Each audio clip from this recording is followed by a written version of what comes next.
حضرت شاہ ہاشم پیر دستگیر حسینی علوی قدس اللہ سرہ العزیز، آپ شہر بیجاپور کے برگزیدہ اولیاء اللہ میں سے ہیں۔ حضرت شاہ وجی الدین علوی گجراتی قدس اللہ سرہ العزیز کے بھتیجے ہیں۔ سلطان ابراہیم عادل شاہ جگت گرو کے زمانے میں سرزمین بیجاپور میں آپ کی تشریف آوری ہوئی۔ کچھ عرصہ زہرہ پور میں مقیم تھے، بعد ازاں شہر کے اندر قدم رنزا فرمائے۔ آپ کے ارشاد و تلقین کے طفیل ہزارہا بندگان خدا باطنی فیض پا کر خدا رسیدہ بن گئے۔ شاہ وجی الدین کی رحلت کے وقت آپ کی عمر شریف 14 سال کی تھی۔ آپ کے والد ماجد حضرت شاہ برہان الدین حسین علوی سے آپ کو بیعت و ارادت حاصل ہوئی، جن کی صحبت میں آپ سخت ریاضتیں اور مجاہدے کرتے ہوئے راہ سلوک میں کامل و اکمل بن گئے۔ والد بزرگوار کی رحلت کے بعد آپ کی وصیت کے مطابق شاہ وجی الدین علوی قدس اللہ سرہ العزیز کی وفات کے بعد آپ کے فرزند حضرت شاہ عبداللہ قدس اللہ سرہ العزیز کی خدمت اقدس میں ایک مدت دراز تک آپ کی حضوری اور صحبت میں رہ کر خلافت اور اذکار و اشفال کی اجازت اور نعمت ظاہری و باطنی حاصل کر کے سلوک کے تمام مراحل و مراتب طے کر کے تمام دارالورا کے کشف میں جو راز و نیازات تھے ان سے واقفیت کامل حاصل کر لیے۔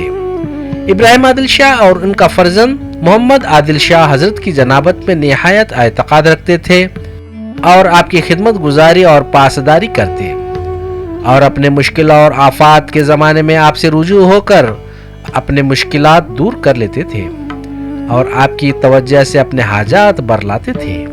آپ کے حضور میں شاہ و گدا یکساں نظر آتے ہیں، جو کچھ نظر و نیاز آتے فقیروں میں تقسیم ہو جاتی۔ یہ جو دوستی کا سلسلہ آپ کی عمر کی 16 سال سے ہی شروع تھا۔ آپ اکثر فرمایا کرتے کہ فقیر کے ہاں رات تک ایک بھی درہم باقی رہ جائے تو اسے گرم کر کے فقیر کے بدن پر داغ دیں۔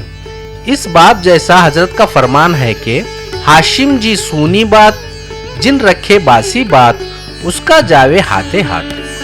نقل ہے کہ ایک وقت فراموشی سے 1 دینار حسیر کے نیچے رہ گئی تھی، دوسرے روز نظر آئی تو آپ نے اپنے عہد و قول کے مطابق اس کو گرم کر کے اپنے بدن شریف پر داغ دیا۔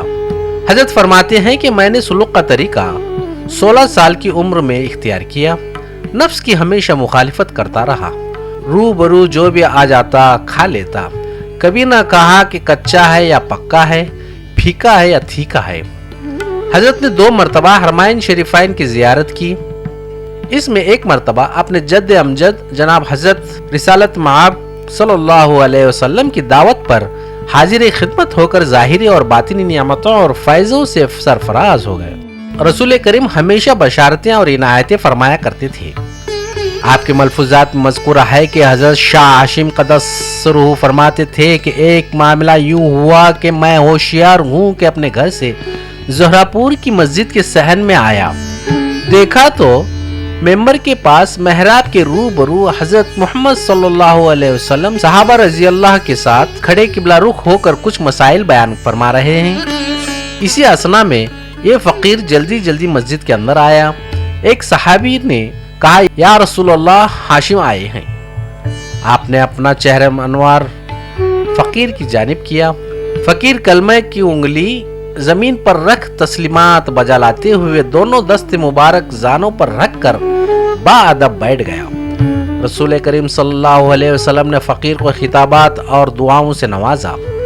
حضرت ہاشم پیر دستگیر قدس اللہ سرہ کی یہ عادت تھی کہ وہ کبھی مست ہاتھی کے روبرو سے نہیں ہٹتے تھے، اور اس حیوان محیب سے آپ کو بارہا مقابلے کا اتفاق ہوتا رہا ہے، اور مست ہاتھی سرنگوں ہو کر راستے سے چلا جاتا تھا۔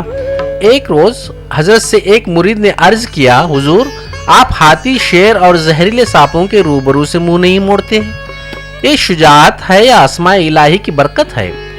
آپ نے فرمایا یہ شجاعت ہے نہ اسماء الہی کی برکت۔ میرے والد بزرگوار فرماتے ہیں کہ اے فرزند، اگر حضور یہ حق حاصل ہے تو وحشی جانوروں سے دل میں کسی طرح کی وحشت اور فکر نہ ہونا چاہیے۔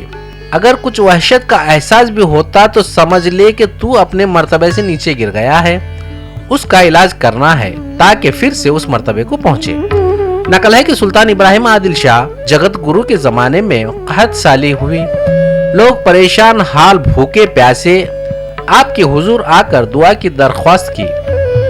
आपने तवज्जो फरमाई और दुआ की कि आए अल्लाह, बहुरमत जद अमजद ऐसी बारिश बरसा कि हर चीज जिंदा सर सब्ज व शादाब हो जाए।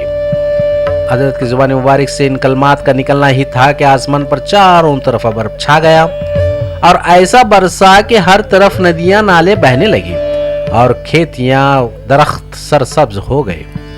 नकल है कि एक रोज हजरत हाशिम पीर दस्तगीर क़द्दसल्लाहु सिर्रुल अज़ीज़ तालिबों की महफिल में सरगर्म दर्स व तदरीस व इरशादात में मसरूफ थे। असर का वक्त निकला जा रहा था।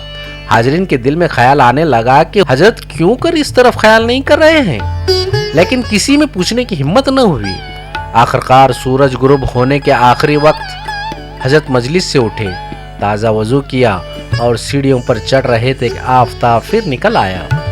आपने अपने मुरीदों और अहले मजलिस के साथ नमाज असर अदा की। गर्ज एक घड़ी तक आफताब बुलंद रहा।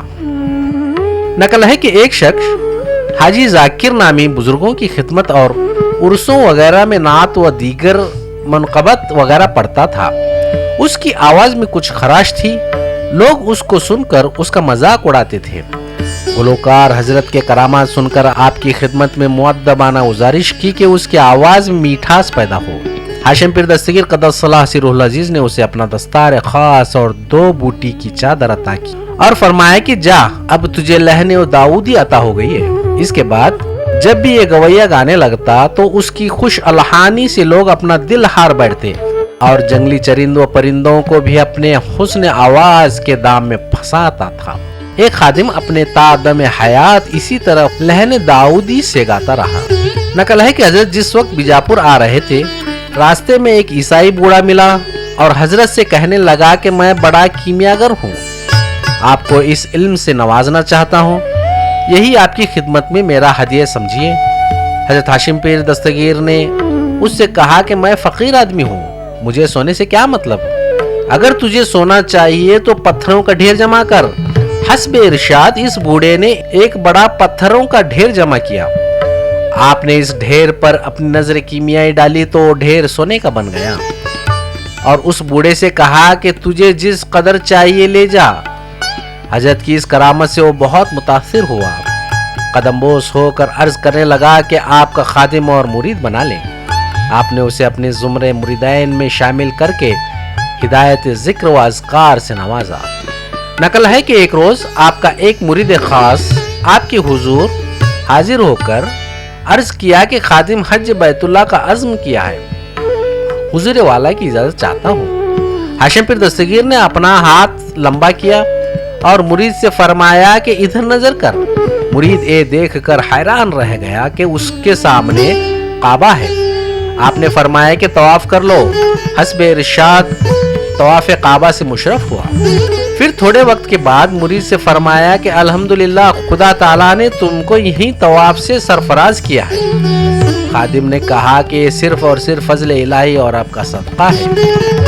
नकल है कि सुल्तान मोहम्मद आदिल शाह को हौल की शिकायत थी, वो भी इस दर्जा कि जब अबर आता, बिजली चमकती और बादल गरजता तो बादशाह को हद दर्जा बेकरारी और बेचैनी पैदा होती।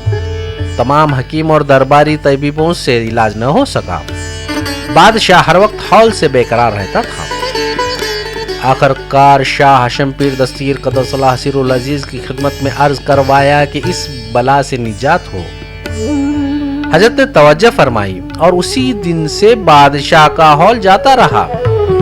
बादशाह की बेदारी के वक्त अबर, बादल, बिजली खामोश रहते और जब बादशाह गहरी नींद में सोया होता तो ये सब अपना अपना काम कर लेते। गर्ज बादशाह की आखिरी सांस तक यही मामला चलता रहा।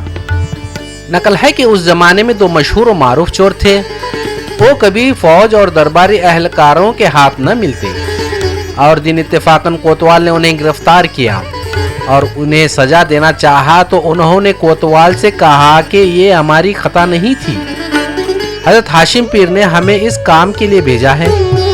कोतवाल हजरत का नाम सुनकर हैरान रह गया और उन्हें बादशाह के सामने पेश किया।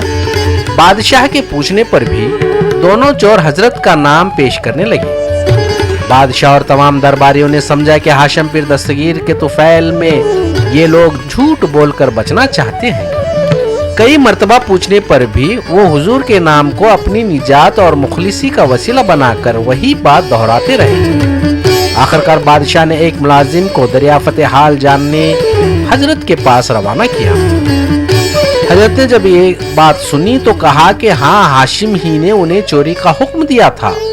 मुलाजिम बादशाह से आकर कैफियत बयान किया।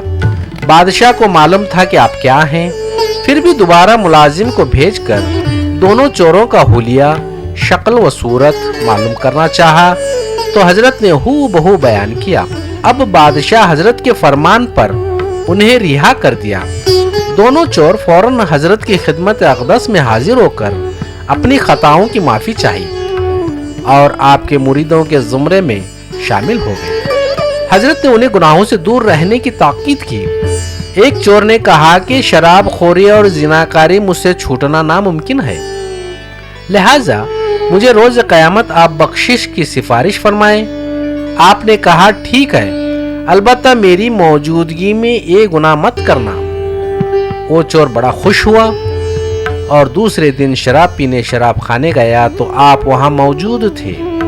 वहां से निकलकर कुंजन के घर गया, वहां भी मुर्शिद की सूरत देखकर शर्मिंदा हुआ और इन गुनाहों से छुटकारा पाया। नकल है कि सुल्तान आदिल शाह सख्त बीमार हो गया, किसी तबीब और हकीम से इलाज न हो सका। आखिर हजरत से इल्तमास किया कि इस बीमारी से खुलासी पाए। हजरत ने तवज्जो की और कहा कि अब तेरी उम्र तबाई खत्म हो चुकी है, चूँकि तेरे वालिद इब्राहिम आदिल शाह ने फकीर पर बड़ा एहसान किया है, अब बदला चुकाना है, लिहाजा फकीर अपनी बकिया उम्र के 10 साल बख्श देता है। उसी दिन से बादशाह सेहतमंद होता गया और हुजूर बीमार होते गए। आखिरकार 3 दिन के बाद जुमा के दिन रमजानुल मुबारक में सन 1056 हिजरी में वासिले हक हुए। आपके जनाजे में उजरा, उमरा, फुकरा व सादात, मशाइखीन व फुजला गर्ज बीजापुर की कुल खास व आम शरीक जनाजा थे। चाहते थे कि जनाजे को हाथ लगाएं, लेकिन जनाजा मुअल्लक था। आपके मुक़द्द मुनव्वर पर एक खुशनुमा गुम्मद है। हर साल उर्स मुबारक के मौके पर अतराफ व अकनाफ से मुरीदाइन व मोतिक़दैन का हुजूम जमा रहता है। आज भी हजरत की दरगाह से कई लोग अपनी मुरादें पूरी कर लेते हैं और आपका फैज़ व करम हर कस व नाकस के लिए जारी व सारी है। आप जैसे बुजुर्गों पर खाक बीजापुर को नाज